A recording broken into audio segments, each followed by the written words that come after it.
ঢাকায় ভারতীয় হাইকমিশনারকে তলব করে শেখ হাসিনার কর্মকাণ্ডে উদ্বেগ এবং প্রতিবাদ জানিয়েছে বাংলাদেশের পররাষ্ট্র মন্ত্রণালয়।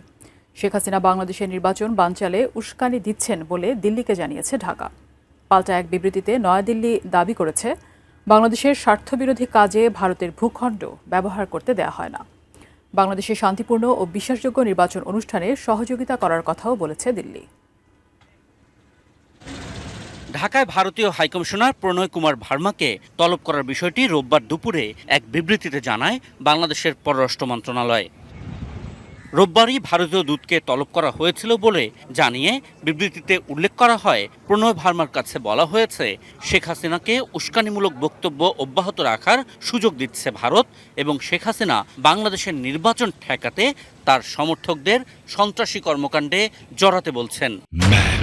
দেশের সবচেয়ে শক্তিশালী 52.5 এনগ্রেডের পিসিসি সিমেন্ট। একই সঙ্গে ভারতে পালিয়ে থাকা আওয়ামী লীগের নেতারা বাংলাদেশের নির্বাচন বানচাল করতে সন্ত্রাসী পরিকল্পনা সংগঠিত করা এবং সহায়ক ভূমিকা রাখছেন।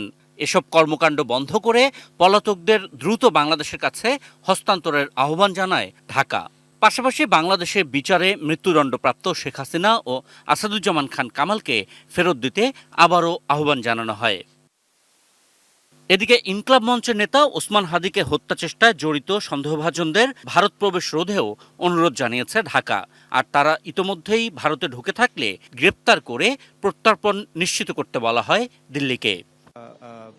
ঢাকার বিবৃতিতে আরও জানানো হয়, তলবের সময়ই ভারতীয় হাইকমিশনার জানিয়েছেন বাংলাদেশের শান্তিপূর্ণ নির্বাচনের জন্য অধীর আগ্রহে অপেক্ষা করছে দিল্লি এবং এ বিষয়ে তার দেশ সব ধরনের সহযোগিতা দিতে প্রস্তুত।